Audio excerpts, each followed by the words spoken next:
moral dan nilai spiritual menjadi semakin aneh dan begitu aneh. Apakah Anda membuat sebuah perbedaan dimanapun Anda berada? Apakah Anda telah menjadi garam dan terang dunia? Mari kita melihat bersama bahwa menjadi orang Kristen perlu adanya tindakan.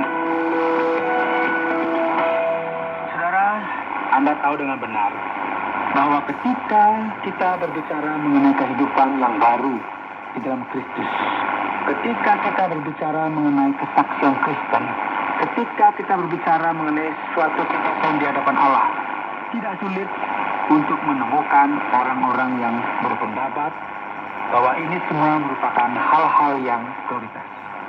Yang benar adalah bahwa kita akan memberikan konfirmasi bagaimana kehidupan kita bersama dengan Allah, bagaimanakah kehidupan kita sebagai orang Kristen. Dan ujian sejati ini akan menunjukkan apakah kita ini merupakan pelayan Allah yang sejati atau bukan. Apakah kita ini beriman dengan sungguh-sungguh atau tidak. Dan Anda mungkin harus menjawab pertanyaan ini juga. Apakah Anda menebak atau berpikir bahwa hal ini dengan benar? Kelompok masyarakat yang ada adalah sebuah keluarga. Di dalam keluarga, dengan keluarga dekat kita tidak bisa berpura-pura untuk menunjukkan siapa sebenarnya kita. Betul ya? Dalam keluarga, dalam kehidupan sehari-hari, kita akan semakin tahu siapa kita yang sebenarnya. Oleh sebab itu, ujian mengenai siapa kita sebenarnya itu ada dalam keluarga kita. Ujian yang menyatakan wajah asli kita dalam berkristen. Jadi pasal 3 dari kitab Kolose ayat 18 dikatakan, hai istri-istri, tunduklah kepada suamimu sebagaimana seharusnya di dalam Tuhan. Dalam perjanjian baru, dalam beberapa bagian, kita akan melihat bahwa perempuan benar-benar terberkati ketika mereka melakukan sesuatu yang sesuai dengan kehendak Allah. Jadi perempuan yang tidak melawan suaminya, yang tidak berlaku tidak sopan terhadap suaminya, perempuan yang tidak mencoba melangkahi suaminya, perempuan yang tidak melakukan semua dengan kuasanya dan menjadi bos di rumah atau mendominasi keadaan. Perempuan inilah yang diberkati oleh Tuhan. Perempuan yang menghormati suaminya, menerima bimbingan rohani dari suaminya. Perempuan inilah yang hidup sesuai dengan kehendak Allah, sesuai dengan apa yang dikatakan dalam Alkitab. Demikian juga saudara, ujian kepada para istri adalah dalam kemampuannya untuk mendengarkan dan menolong suaminya. Dan sekarang ada ujian juga untuk para suami. Banyak sekali suami yang seringkali menempatkan istrinya pada tempat kedua dan tidak memberikan perhatian yang khusus kepada mereka. Mereka sering sekali tidak sensitif dan tidak acuh akan perbedaan yang mereka miliki. Ada juga yang bahkan berharap bahwa istrinya tersebut sama seperti pria. Tentu ini merupakan sesuatu yang sangat salah. Inilah mengapa firman Tuhan berkata, hai suami-suami, kasihilah istrimu dan janganlah berlaku kasar terhadap dia. Suami yang senantiasa mengkritik istrinya dan bertindak kasar dan tidak memperlakukan istrinya dengan benar, ia sedang menyimpang ke jalan yang salah. Sebagaimana Kristus mengasihi gereja, sama seperti apa yang tertulis dalam kitab Efesus, suami juga harus mengasihi istrinya. Jadi sekarang jika kita berbicara mengenai anak-anak, ayat 20 akan berbicara dengan tegas. Perkataan yang ditulis kepada jemaat di Kolose ini sangat sederhana, langsung dan objektif. Hai anak-anak, taatilah orang tuamu dalam segala hal. Saya nggak tahu ya, apa cukup jelas di sini. Anak-anak harus mentaati orang tua satu hal? Tidak, dalam segala hal. Karena itulah yang indah di dalam Tuhan. Orang tua kita mungkin bukanlah orang tua yang pandai atau orang tua yang up to date dengan apa yang terjadi saat ini. Namun yang menjadi tanggung jawab kita adalah untuk menghormati orang tua kita dan mendengarkan apa yang mereka katakan. Hai bapak-bapak, janganlah sakiti hati anakmu supaya jangan tawar hatinya. Jangan kita menjadi orang tua yang melukai hati anak-anakmu, yang hanya memberikan tuntutan kepada mereka sampai mereka kehilangan kesabaran dan menjadi tawar hati dalam kehidupan mereka. Jadi berhati-hatilah hai orang tua, pelan-pelan. Kita tidak bisa menuntut seenak hati kita kepada anak-anak kita. Kita perlu memiliki sebuah sikap yang seimbang dan tidak membuat mereka tawar hati, kecewa, dan patah semangat. Jadi sekarang jika kita berbicara mengenai keluarga, kita tahu bahwa keluarga adalah langkah pertama dalam ujian kekristenan ini. Jadi hal ini tidak akan berhenti di sini. Kita juga memiliki hubungan di luar keluarga. Kita ini juga tinggal dalam sebuah keluarga, gereja, dan masyarakat. Jadi mari kita berbicara mengenai hubungan dalam gereja dan hubungan dalam masyarakat juga. Oleh sebab itu, hai hamba-hamba, demikian katanya, taatilah Tuhanmu yang di dunia ini dalam segala hal. Jangan hanya di hadapan mereka saja untuk menyenangkan mereka, melainkan dengan tulus hati karena takut akan Tuhan. Apapun juga yang kamu perbuat, perbuatlah dengan segenap hatimu, seperti untuk Tuhan dan bukan untuk manusia. Kamu tahu bahwa dari Tuhanlah kamu akan menerima bagian yang ditentukan bagimu sebagai upah. Kristus adalah Tuhan dan kamu hambanya. Barang siapa berbuat kesalahan, dia akan menanggung kesalahannya itu. Karena Tuhan tidak memandang orang.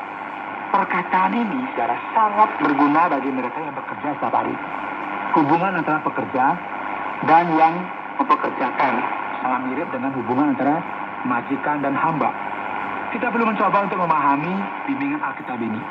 Setiap orang yang bekerja bagi tuannya haruslah taat dan bersikap dengan benar. Sama halnya juga hai tuan-tuan, berlakulah adil dan jujur terhadap hambamu. Dengan cara yang sama, sebagaimana bos memperlakukan karyawannya, yaitu dengan apa, saudara? Adil dan jujur. Ingatlah, kamu juga mempunyai Tuhan di sorga. Kita perlu menyatakan kekristenan kita, baik di rumah maupun dalam kehidupan kita setiap hari. Dalam masyarakat, ya, di sekolah, di tempat kerja, dan di tempat yang kita kunjungi. Dan berusaha untuk mengambil kesempatan supaya terang Allah menerangi orang-orang yang ada di sekitar kita. Pasal 4 akan dilanjutkan dengan salam penutup dan instruksi akan surat ini.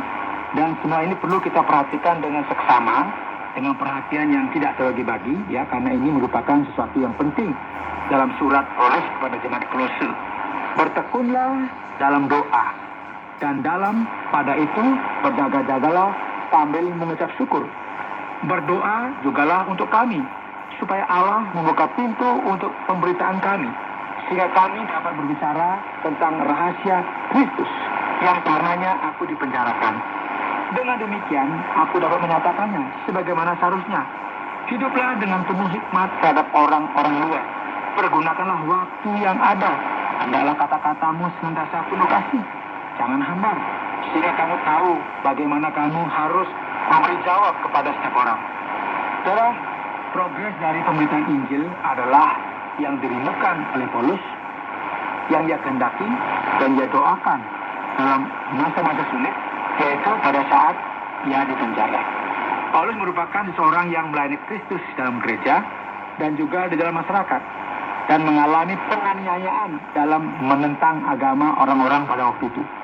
Ia dipenjara di Roma, dan ia berdoa kepada Allah, meminta kepadanya supaya keadaan yang spesifik ini berguna bagi perluasan pekabaran Injil. Cara pandang Paulus yang kita bisa lihat di sini sangat menarik, saudara. Dan ketika kita berbicara mengenai hal-hal yang praktis, mengenai hubungan dari hari ke hari, berpikir mengenai kehidupan dalam keluarga, gereja, dan masyarakat, Paulus menunjukkan kepada kita mengenai hal ini melalui contoh praktis, sambil mengakhiri suratnya kepada jemaat Kolose ini. Ia mengakhiri surat ini dengan banyak salam, dan dia mengirimkan salam hangat, pelukan hangat, dan dia juga memiliki sebuah sikap yang penuh perhatian, sangat hangat terhadap saudara-saudaranya. Paulus berkata, semua hal itu akan diberitahukan kepadamu oleh Titikus, saudara kita yang kekasih, hamba yang setia, dan kawan pelayan dalam Tuhan. Ya, aku suruh kepadamu dengan maksud supaya kamu tahu akan hal ihwal kami, dan supaya ia menghibur hatimu. Ya, aku suruh bersama-sama dengan Onesimus, saudara kita yang setia dan yang kekasih, seorang dari antaramu.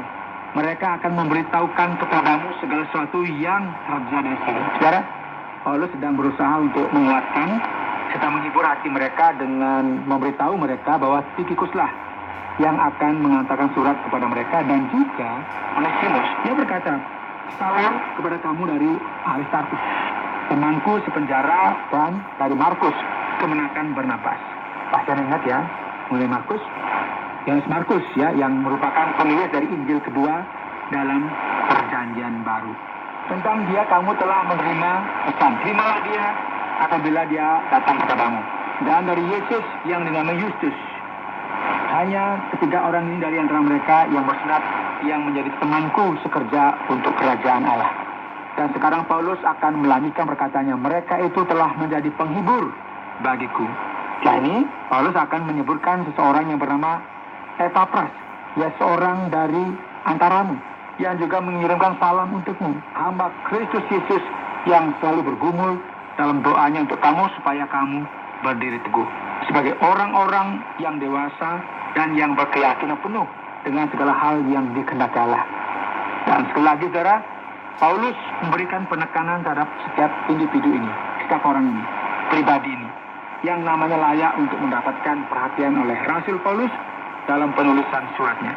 Sudah aku dapat memberi kesaksian tentang dia, bahwa ia sangat bersusah payah untuk kamu dan untuk mereka yang di Laodikia dan Hierapolis. Salam kepadamu dari tabib Lukas yang kekasih. Nah, di sini kita mendapatkan sebuah referensi mengenai Lukas atau Dr. Lukas, penulis dari ketiga Injil yang terdapat dalam Perjanjian Baru dan kitab-kitab Rasul. Dan di sini juga kita mendapat informasi ya, bahwa ia merupakan seorang tabib atau dokter. Juga nama Demas yang muncul juga menyampaikan salam. Saya Demas ini nantinya akan meninggalkan Injil. Ya. Paulus kemudian berkata, sampaikan salam kami kepada saudara di Laodikia, juga kepada Nimfa dan jemaat yang ada di rumahnya. Saudara yang dikasihi oleh Tuhan, jika kita berbicara mengenai keluarga, gereja, dan masyarakat, ada sesuatu yang mengejutkan. Dan dalam waktu ini, Paulus akan meluruskan pengajaran yang sesat ini.